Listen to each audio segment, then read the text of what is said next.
Muito bem, meus amigos, o Brasil News de hoje começa a trazer os principais fatos que marcaram este ano de 2024.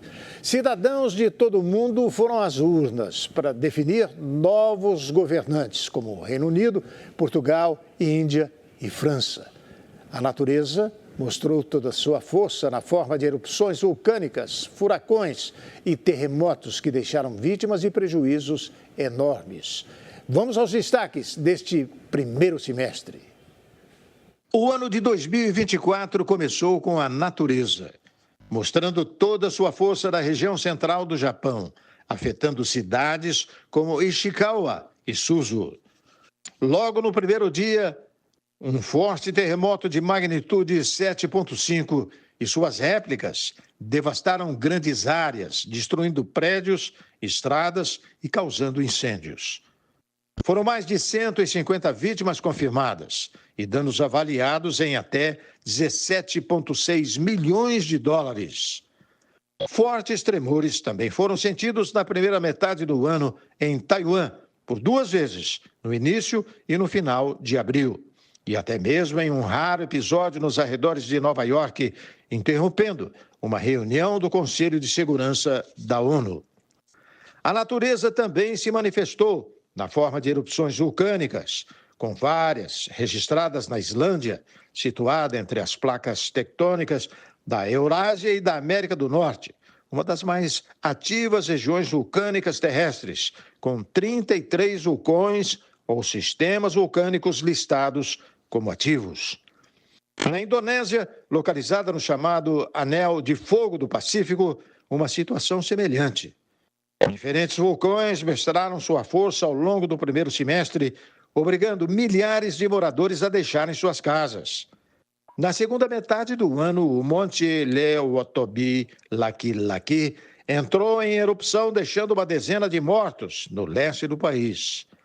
Nos Estados Unidos, a temporada de furacões foi bastante agitada, com Beryl, Milton, mas nenhum que se comparasse ao Helene, o segundo mais letal da história do país.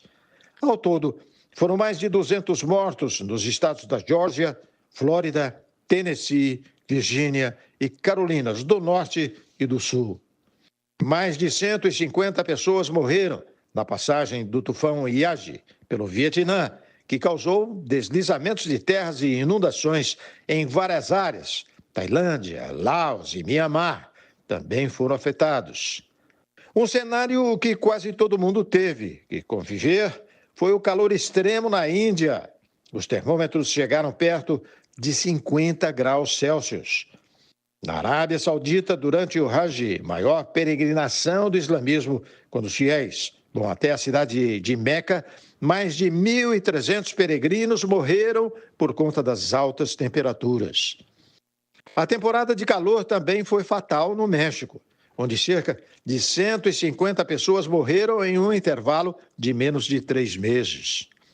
No espaço, uma antiga conhecida é novamente um grande objetivo. A Lua, mais uma vez, está no radar das agências aeroespaciais de todo o mundo.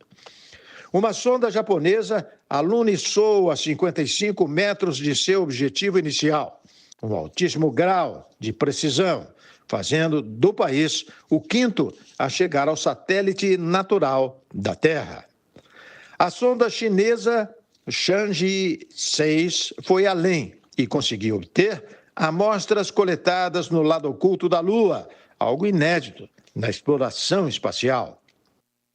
Uma sonda privada americana que transportava instrumentos científicos da NASA também explorou a Lua, parte da preparação dos Estados Unidos antes de enviar a missão Artemis, na qual planeja levar novamente astronautas para o satélite. O setor privado tem ganhado cada vez mais destaque no segmento aeroespacial americano, principalmente com a SpaceX e Boeing. Ambas alcançaram grandes feitos, mas também colecionaram insucessos, como o mega foguete Starship da empresa de Elon Musk, que se perdeu em seu terceiro voo de teste, ou como a Boeing, que conseguiu enviar sua primeira nave tripulada, a Starliner, rumo à Estação Espacial Internacional, mas que, por problemas técnicos, não pôde voltar com astronautas para a Terra. No quinto voo de teste da Starship, um feito inédito foi alcançado. A empresa recuperou o propulsor do megafoguete em uma manobra espetacular, com braços mecânicos se fechando sobre o dispositivo e imobilizando, permitindo que a nave pousasse precisamente no alvo. Após anos de uma disputa judicial contra o fundador da Wikileaks, Julian Assange, os Estados Unidos chegaram a um acordo com o editor ativista. O australiano foi liberado da prisão no Reino Unido, onde estava desde 2019, depois de 7 anos na Embaixada do Equador em Londres. Processado pelas autoridades dos Estados Unidos por ter revelado centenas de milhares de documentos confidenciais, ele admitiu sua responsabilidade em uma conspiração para obter e revelar informações relativas à defesa nacional americana. Já o destino reservado a Alexei Navalny, no entanto, foi bem diferente. Preso desde 2021 sob acusações de extremismo, o principal opositor russo morreu na prisão, conhecida como Lobo Polar, na Sibéria, uma das mais severas da Rússia, onde cumpria a pena de 19 anos de reclusão. Estados Unidos e União Europeia responsabilizaram o governo de Vladimir Putin pela morte do mais famoso opositor do Kremlin. A Rússia também foi palco do ataque mais mortal reivindicado pelo Estado Islâmico na Europa. Agressores usaram armas automáticas e iniciaram um grande incêndio com líquido inflamável, deixando mais de 140 mortos por ferimentos à bala e por inalarem fumaça em uma casa de shows dos subúrbios de Moscou. Apesar do grupo jihadista ter assumido a autoria do atentado, o presidente Vladimir Putin tentou ligar o episódio ao Ocidente e à Ucrânia, enquanto os serviços de segurança de Moscou prenderam vários suspeitos, a maioria originários de países da Ásia Central que pertencem à União Soviética ou pertenceram à União Soviética. Na monarquia mais famosa do mundo, 2 membros da família real tiveram que lutar contra o câncer. O Palácio de Buckingham anunciou em fevereiro que o rei Charles III foi diagnosticado com a doença e que estava em tratamento. Quase 3 meses depois, o filho de Elizabeth II retornou sua agenda oficial.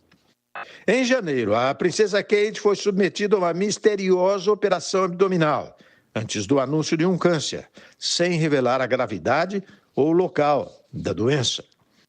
Ela foi submetida à quimioterapia, já concluída, e voltou a participar de compromissos oficiais.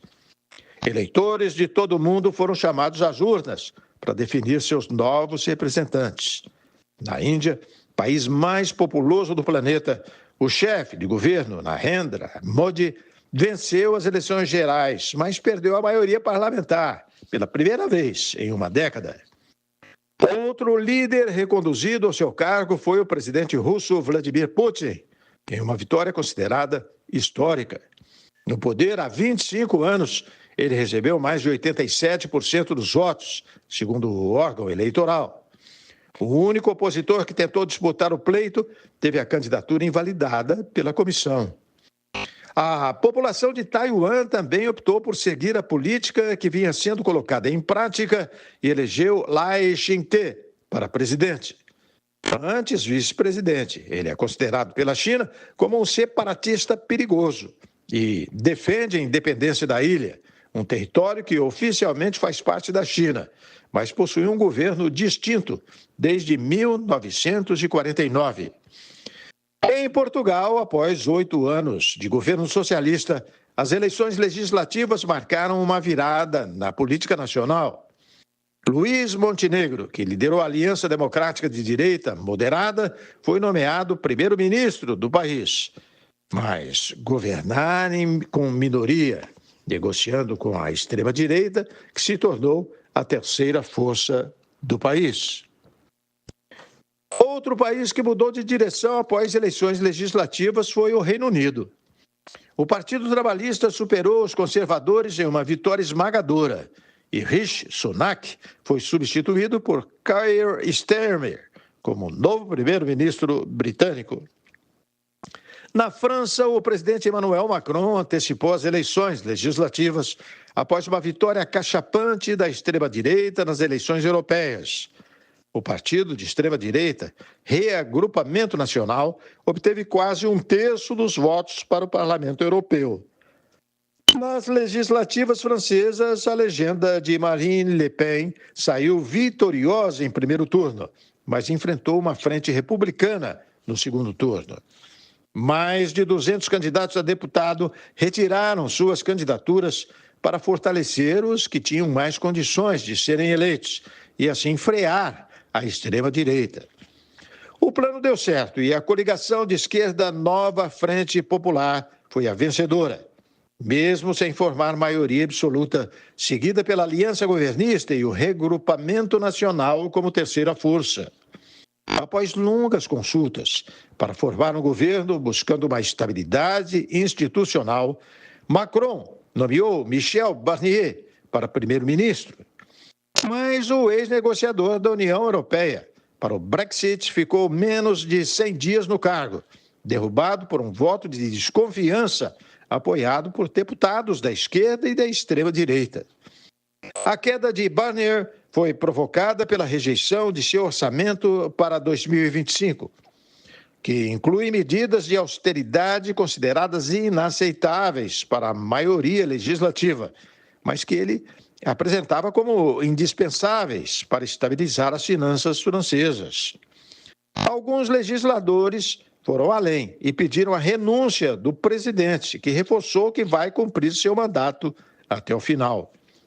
No Irã, uma tragédia forçou novas eleições no país.